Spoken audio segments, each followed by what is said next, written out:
The first rays of dawn pierced through the heavy Montana sky, casting long shadows across the sprawling Henderson ranch. Jack Henderson pulled his worn Carhartt jacket tighter against the bitter October wind as he made his way toward the old red barn, his boots crunching through the frost-covered grass. At 52, Jack had been working this land for over 3 decades, inheriting it from his father, who had built it from nothing in the 1960s. The ranch stretched across 2,400 acres of big sky country, home to nearly 800 head of cattle and a handful of horses that had seen better days. Jack had always been a man of routine. Every morning at 5:15 a.m., he'd start his day with black coffee and yesterday's leftover cornbread, then head out to check on the livestock before the sun fully rose. His wife Martha had passed away 4 years ago from cancer, and since then, these solitary morning walks had become his meditation, his way of preparing for another day of managing the ranch alone. The barn loomed ahead, its weathered red paint peeling in places where decades of harsh Montana winters had taken their toll. Jack had been meaning to repaint it, but there never seemed to be enough time or money for cosmetic improvements. The ranch was profitable enough to keep him afloat, but it wasn't the gold mine it had been in his father's time. Beef prices fluctuated wildly, and the cost of feed, veterinary care, and equipment maintenance seemed to climb every year. As he approached the barn's main entrance, something caught his eye. There, nestled against the wooden door, was what appeared to be a wicker laundry basket covered with a faded blue blanket. Jack's first thought was that one of his seasonal workers had left something behind, though most of them had headed south for the winter weeks ago. He quickened his pace, curiosity overriding his usual methodical approach to morning chores. The wind picked up, and Jack heard something that made his blood run cold, the unmistakable sound of a baby crying. He broke into a run, his heart pounding as he reached the basket. Pulling back the blanket with trembling hands, he found himself staring down at an infant, no more than a few weeks old, wrapped in a pink onesie and a hand-knitted yellow blanket. The baby's face was red from crying, tiny fists waving in the cold air. "Jesus Christ," Jack whispered, immediately scooping the basket up and cradling it against his chest. The baby's cries intensified, and Jack felt a panic he hadn't experienced since Martha's diagnosis.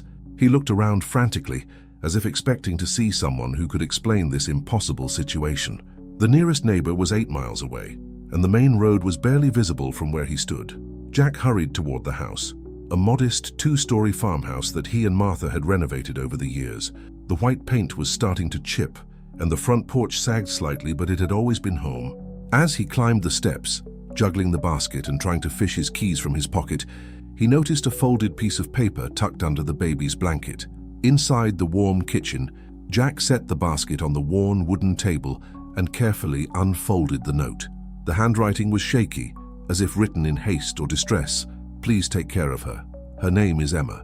I can't give her what she needs, but I know you're a good man. I've watched you from afar, and I know you'll love her like your own. She was born on September 15th. I'm sorry I can't explain more, but this is the only way. Please don't try to find me. Just love her." Jack read the note 3 times, his hands shaking. Emma had stopped crying and was now looking up at him with wide, dark eyes that seemed far too knowing for someone so young. Her skin was pale but healthy, and despite the circumstances, she appeared well cared for. Someone had dressed her in clean clothes and wrapped her carefully against the cold. The rational part of Jack's mind screamed that he should call the sheriff, report the abandoned baby, and let Child Protective Services handle the situation. But as he looked down at Emma, something stirred in his chest that he hadn't felt in years, a protective instinct, a sense of purpose that had been missing since Martha's death. The baby made a soft cooing sound and seemed to focus on his face, one tiny hand escaping from her blanket to reach toward him. Jack found himself extending his finger, and Emma's small hand wrapped around it with surprising strength. In that moment, something shifted inside him. This wasn't just an abandoned baby. This was Emma, and someone had specifically chosen him to care for her. The note mentioned watching him from afar, which suggested this wasn't a random decision. Someone had observed him, deemed him worthy of this enormous responsibility. The morning sun was now fully up, streaming through the kitchen windows and illuminating the dust motes that danced in the air. Jack realized that Emma would need food soon, and he had no idea what to feed a baby who couldn't be much more than a month old. The nearest town, Millbrook, was a 20-minute drive away, but it had a small grocery store and a pharmacy that might have baby supplies. Before he could second-guess himself, Jack was moving with a determination he hadn't felt in years. He found an old cardboard box in the pantry and lined it with clean dish towels to create a makeshift crib. Emma seemed content for the moment, gurgling softly as she looked around the kitchen with curious eyes. Jack grabbed his keys and wallet, then hesitated at the door. Should he take her to town with him? What if someone asked questions he wasn't ready to answer? The drive to Millbrook felt surreal. Jack found himself checking the rear-view mirror every few seconds to make sure Emma was okay in her improvised car seat, another cardboard box secured with a seatbelt. She slept peacefully during the short journey, and Jack marveled at how such a small person could completely alter the trajectory of his day, his week, possibly his entire life. At Morrison's general store, Jack felt like every eye in the place was on him as he gathered baby formula, bottles, diapers, and clothes. Betty Morrison, who had run the store with her husband for 40 years, raised an eyebrow but didn't ask questions. In a small town like Millbrook, everyone knew everyone else's business, but there was also an unspoken code about respecting privacy when someone clearly wasn't ready to share. "Expecting visitors, Jack?" Betty asked casually as she rang up his purchases. "Something like that," Jack replied, his voice steady despite the chaos in his mind. As he drove back to the ranch, Emma began to fuss in her makeshift carrier. Jack pulled over on the side of the rural highway and prepared his first bottle with shaking hands, praying he was mixing the formula correctly. When Emma latched onto the bottle and began drinking hungrily, Jack felt a surge of relief and something else, pride perhaps, or the first stirring of paternal instinct. Sitting in his truck on the side of Highway 89, with Montana's endless sky stretching above them, and Emma contentedly drinking her bottle, Jack Henderson made a decision that would change both their lives forever. He wasn't going to call the sheriff. He wasn't going to turn Emma over to strangers. Instead, he was going to honor the trust that someone had placed in him and raise this little girl as his own.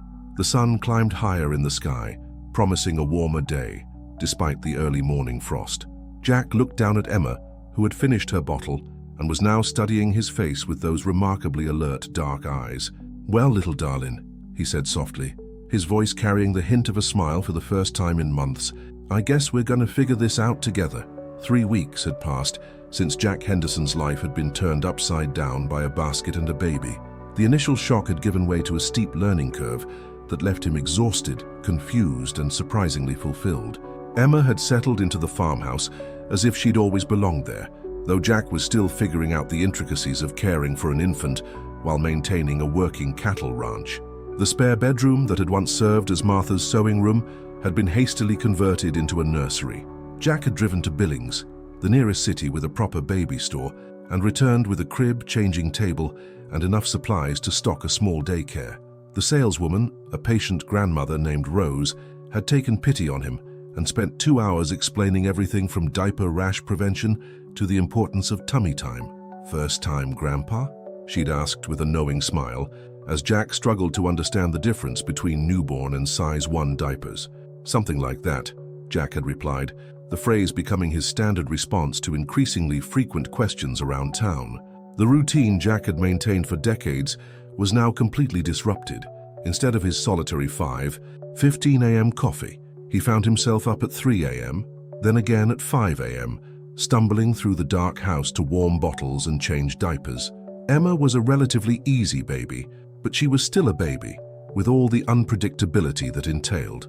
This particular morning, as October gave way to November, Jack stood at the kitchen window holding Emma while she finished her morning bottle. The first snow of the season was beginning to fall, dusting the pastures with a light coating of white. The cattle huddled together near the windbreak of cottonwood trees his father had planted 40 years ago. Jack would need to check the water trough soon to make sure they weren't freezing over. "What do you think, Em?" Jack asked, using the nickname that had naturally developed over the past weeks. "Think we should move the herd closer to the barn today?" Emma looked up at him with those dark eyes that seemed to grow more expressive each day. At 6 weeks old, she was beginning to show signs of personality. She preferred to be held while eating. She liked to stare at the ceiling fan in the living room, and she had developed what Jack swore was a smile, though Dr. Patricia Means in Millbrook insisted it was probably just gas. Dr. Means had been another hurdle Jack had to navigate. He'd known Pat since high school, and she'd been Martha's doctor during her final months. When Jack brought Emma in for what he claimed was a routine checkup, Pat's questions had been gentle, but probing. "She's a healthy baby, Jack," Pat had said, finishing her examination. Good weight gain, hitting her developmental milestones. Her parents should be proud. Jack had chosen his words carefully. She's being well cared for. Pat had given him a long look over her reading glasses. In my 40 years of practice, I've learned that sometimes families form in unexpected ways. What matters is that children are loved and safe. She'd paused, then added, if you ever need anything, advice, resources, someone to talk to, you know where to find me. The conversation had left Jack both relieved and anxious. Pat clearly suspected the truth, but she wasn't pushing for answers he wasn't ready to give. Still, he knew that he couldn't keep Emma's presence a secret indefinitely. People in small towns noticed everything, and a bachelor rancher suddenly caring for a baby was bound to generate speculation. That speculation had already begun. Tom Bradley, who owned the feed store in Millbrook, had made several comments about Jack's recent purchases of baby formula alongside his usual cattle feed orders. Sarah Chen, who ran the post office, had raised an eyebrow when Jack started receiving packages from baby supply companies. Even Father Miguel at St. Mary's Catholic Church, where Jack attended sporadically, had mentioned seeing him in the family section of Morrison's general store. The most direct confrontation had come from his closest neighbor, Frank Walsh, whose property bordered Jack's to the east. Frank had stopped by the previous week, under the pretense of discussing shared fence repairs, but Jack could tell he was fishing for information. Heard you've had some changes around here, Frank had said, accepting a cup of coffee and settling into one of the kitchen chairs that had seen better days. Things change, Jack had replied non-committally. Frank was a good man, a fellow widower who understood the challenges of managing property alone, but he was also the unofficial neighborhood news source. Whatever Jack told Frank would be all over the county within a week. If you need help with anything, Frank had offered, you know I'm just a phone call away. Sometimes it takes a village, you know. Jack had appreciated the sentiment, even as he deflected the implied question. Frank had noticed Emma's cries coming from upstairs during their conversation, and his curious glances toward the ceiling hadn't gone unnoticed. Now, as Jack watched the snow fall more heavily, he realized that winter would bring new challenges. The ranch required constant attention during the colder months, but he couldn't leave Emma alone for the extended periods that cattle management sometimes demanded. He'd need to find a solution that didn't involve explaining Emma's presence to potential babysitters or childcare providers. The phone rang, interrupting his thoughts. Emma startled at the sound, her face scrunching up in preparation for tears. Jack quickly answered while bouncing her gently. Henderson Ranch, he said, his voice automatically shifting into business mode. Jack, it's Bill Morrison from the feed store. Bill's voice carried the weight of bad news. I've got your monthly order ready, but I wanted to give you a heads up about prices. Feed costs are going up again, probably 15% across the board. Jack closed his eyes, calculating quickly in his head. The ranch's profit margins were already tight, and an increase in feed costs would require him to either raise his cattle prices or find ways to cut expenses elsewhere. Both options were challenging in the current market. When does the increase take effect? Jack asked. Next month's order. I'm sorry, Jack, it's the same for everyone. After hanging up, Jack looked down at Emma, who had dozed off in his arms despite the phone's interruption. The peaceful expression on her face contrasted sharply with the growing anxiety in his chest.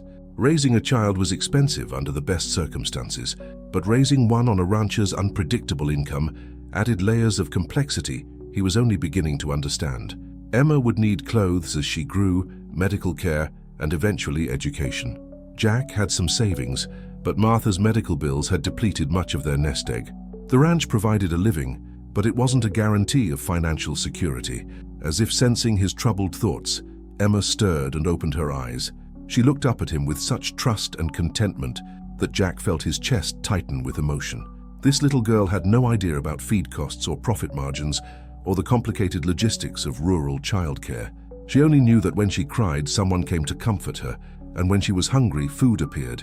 Don't you worry about any of this, sweetheart, Jack whispered, gently stroking her soft, dark hair. We'll figure it out. We always do.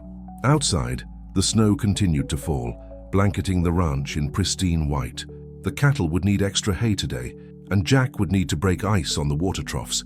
But first he would put Emma down for her morning nap, and then tackle the challenges one at a time, just as he'd learned to do in the weeks since she'd arrived. As he climbed the stairs to the makeshift nursery, Jack reflected on how dramatically his life had changed. 3 weeks ago, his biggest concerns had been cattle prices and equipment maintenance. Now he found himself worrying about growth spurts and sleep schedules, doctor appointments and developmental milestones.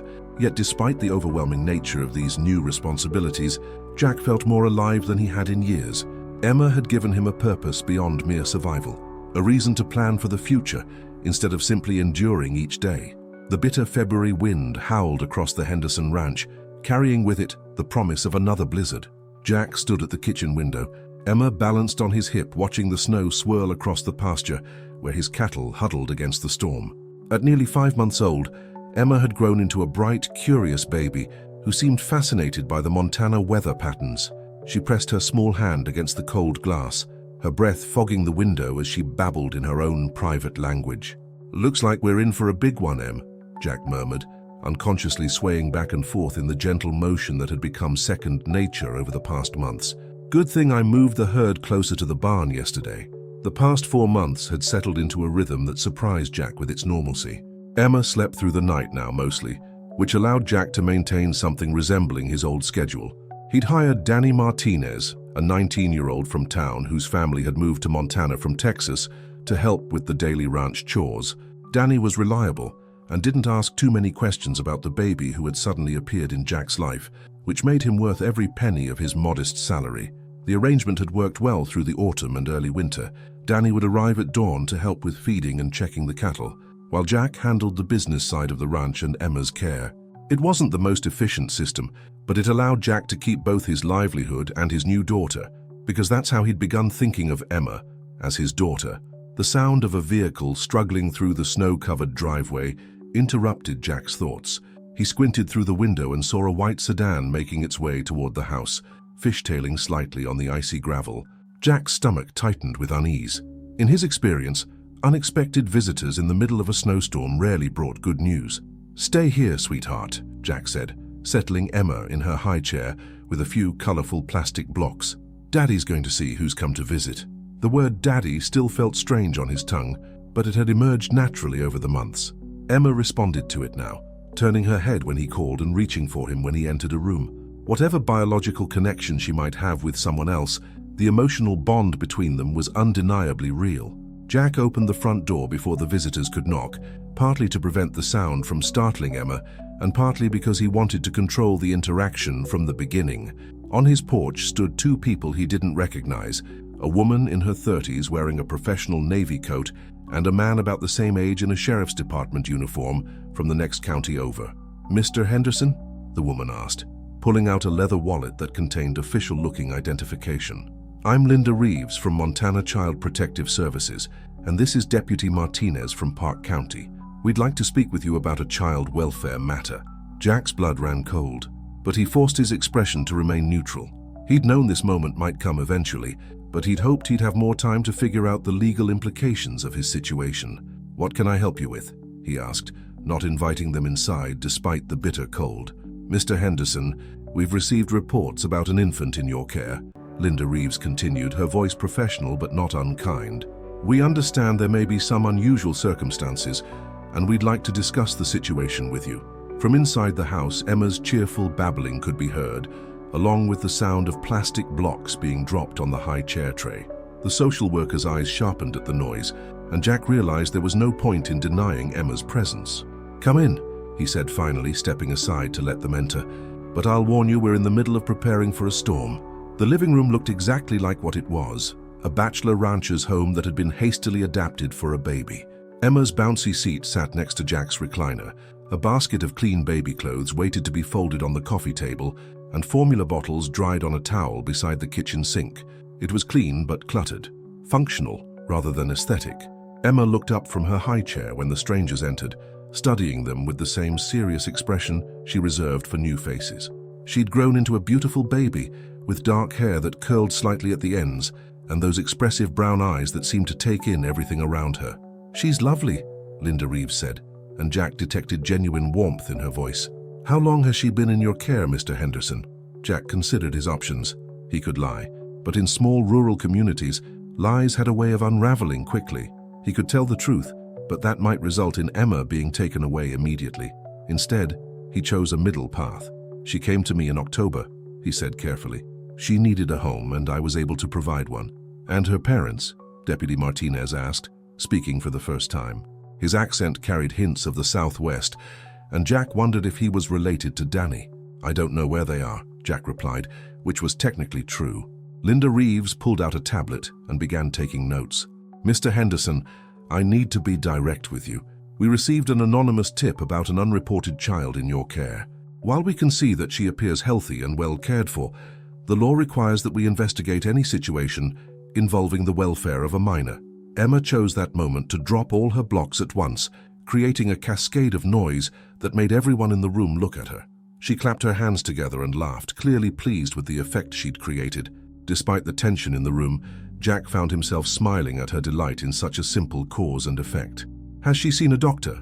Linda asked, making notes on her tablet. "Regular checkups with Dr. Means in Millbrook," Jack replied. "She's up to date on all her vaccinations, and Pat, Dr. Means says she's developing normally. And you're managing her care while operating the ranch." "I have help," Jack said. "Danny Martinez comes in every morning to help with the cattle work. Emma comes with me for the lighter chores, and when I need to do something that's not safe for her, Danny watches her." Deputy Martinez looked up at the mention of the name. "Danny Martinez, Teresa's boy?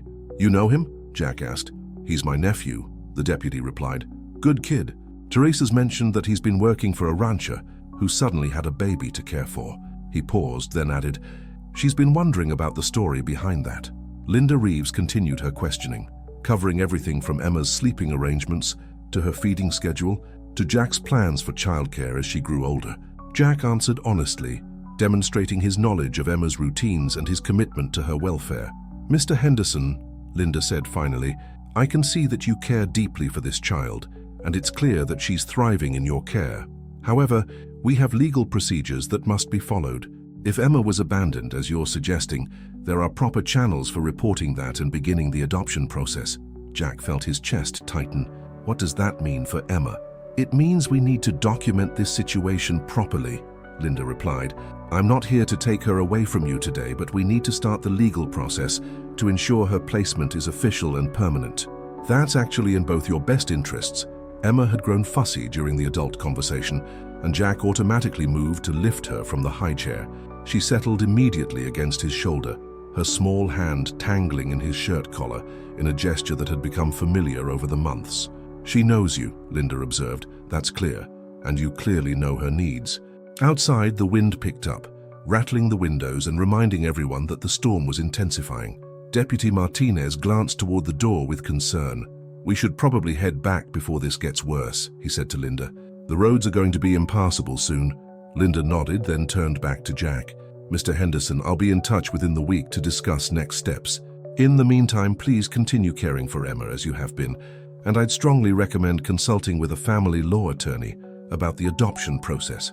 As the two officials prepared to leave, Linda paused at the door. "For what it's worth, I've seen a lot of situations in my 15 years doing this job. Emma is clearly loved and well cared for. That's not always the case." After they left, Jack stood in his living room holding Emma, watching their sedan disappear into the swirling snow. Emma had fallen asleep against his shoulder, trusting and content despite the disruption to her routine. "Well, Em," Jack said softly, "looks like things are about to get more complicated." 6 weeks after the visit from Child Protective Services, Jack Henderson sat in the Park County Courthouse, holding a manila folder that contained the most important documents of his life. Emma, now 7 months old, sat on his lap wearing a blue dress that Sarah Chen from the post office had insisted on buying for the occasion. The courthouse's fluorescent lights cast harsh shadows across the worn linoleum floor, but Jack barely noticed his surroundings. His attention was focused entirely on the woman sitting across from him. Rachel Morrison was 32 years old, with the same dark hair and brown eyes that Jack had come to love in Emma's face. She sat with her hands folded tightly in her lap, occasionally glancing at the baby who had once been hers, but now reached eagerly for Jack whenever he tried to set her down. "She's beautiful," Rachel said quietly, her voice thick with emotion. "She's grown so much." The past 6 weeks had been a whirlwind of legal procedures, background checks, and emotional revelations. Linda Reeves had been true to her word, helping Jack navigate the complex process of formalizing Emma's adoption. What none of them had expected was that the legal notice required by Montana law would flush out Emma's birth mother. Rachel had appeared at Linda's office 3 weeks ago, tearful and desperate to know if her daughter was safe and loved. The story she told was heartbreaking in its simplicity. She was a single mother working 2 jobs to support herself and her newborn, with no family support and mounting medical bills from Emma's birth. She'd watched Jack from a distance for weeks before making her decision, seeing how gently he treated his animals and how he'd cared for his wife during her final illness. "I knew you were a good man," Rachel said now, finally looking directly at Jack. "I'd seen you at the feed store, heard people talk about how you'd nursed Martha through her cancer. I hoped you might understand what it meant to love someone enough to want what's best for them, even when it breaks your heart." Jack shifted Emma to his other knee, and she immediately grabbed for his glasses with a delighted squeal. At 7 months, she was sitting up confidently, babbling constantly, and had recently discovered the joy of dropping things and watching adults pick them up. Her personality was emerging daily. She was curious, determined, and had a laugh that could light up a room. "She's been loved every single day," Jack said simply. "Not a day has gone by that she hasn't been the most important thing in my world." The adoption proceedings had revealed more about Rachel's situation. She was working as a night shift nurse at a hospital in Billings, while also cleaning offices on weekends. Emma's father had disappeared when Rachel told him about the pregnancy, leaving her to face the birth and its aftermath alone. She'd spent weeks after Emma's birth agonizing over her decision, but ultimately concluded that she couldn't provide the stable, loving home that her daughter deserved. "I need you to know," Rachel continued, her voice barely above a whisper, "that leaving her with you was the hardest thing I've ever done. But seeing her now, seeing how she looks at you, I know I made the right choice." Emma had indeed bonded completely with Jack. She called him Dada in her babbling, reached for him when she was tired or scared, and had developed a routine that revolved entirely around his schedule. When Linda Reeves had suggested supervised visits with Rachel to gauge Emma's reaction, the baby had been polite but distant with her birth mother, clearly seeing Jack as her primary attachment figure. "What happens now?" Jack asked, though he already knew the answer. They'd spent hours with attorneys and social workers discussing the options. "Now you sign the papers that make it official," Linda Reeves said, entering the conference room with Judge Patricia Brennan, who would be overseeing the final adoption decree. "Rachel has already signed the relinquishment documents. This is just the formality that makes Emma legally yours."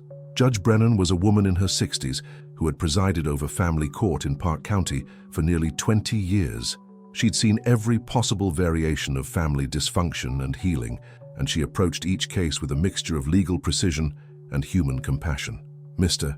Henderson," she said, settling into her chair and opening Emma's file, "I've reviewed your case extensively. The social worker reports indicate that Emma has thrived in your care. Dr. Means has provided glowing reports about her health and development. Even your neighbors have written letters of support for your adoption petition." Jack was surprised by that last detail. He'd known that word had gotten around about Emma, but he hadn't realized that people had been formally advocating for him.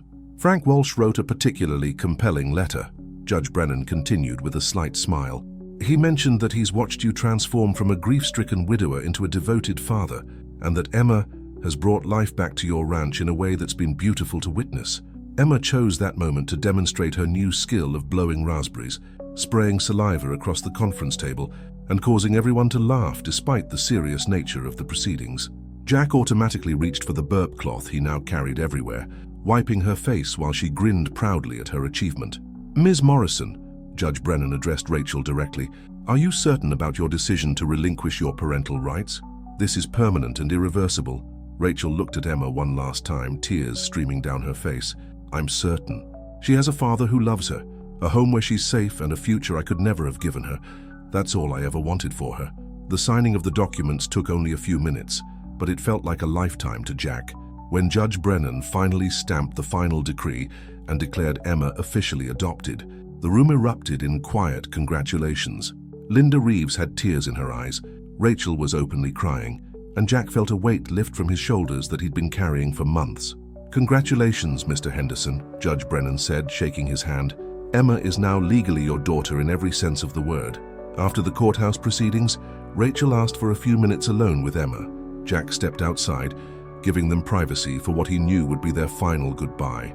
Through the window, he watched Rachel hold Emma close, whispering words he couldn't hear but could imagine. When she finally handed Emma back to Jack, her face was serene despite her tears. "Take care of our girl," she said simply. "Always," Jack promised. The drive back to the ranch felt different somehow. Emma fell asleep in her car seat, exhausted by the day's excitement, and Jack found himself talking to her sleeping form as the familiar landscape of his property came into view. "You're home now, Em. Really and truly home. No more uncertainty. No more fear that someone might take you away. You're mine and I'm yours, and that's how it's going to stay." As they pulled into the driveway, Danny Martinez emerged from the barn, having finished the evening chores. He walked over to the truck with a broad grin on his face. "So?" he asked. "How did it go?" "She's officially a Henderson now," Jack replied, carefully lifting the sleeping Emma from her car seat. "About time," Danny said with satisfaction. "That little girl's been running this ranch for months anyway. Now it's just legal." Inside the house, Jack carried Emma upstairs to the nursery that was no longer temporary. The room had evolved over the months from a hastily converted sewing room into a proper child's space, with a sturdy crib, a rocking chair where Jack spent many evening hours, and walls decorated with pictures of farm animals that Emma loved to point at during their bedtime routine. As he tucked Emma into her crib, she stirred slightly and opened her eyes, looking up at him with sleepy contentment. "Good night, sweetheart," Jack whispered, brushing a gentle kiss across her forehead. "Sweet dreams, Emma Henderson." Outside, the Montana sky was clear and full of stars, promising good weather for the ranch work that would begin again tomorrow. But tonight, for the first time in months, Jack Henderson slept peacefully, knowing that his daughter was safe, loved, and truly home.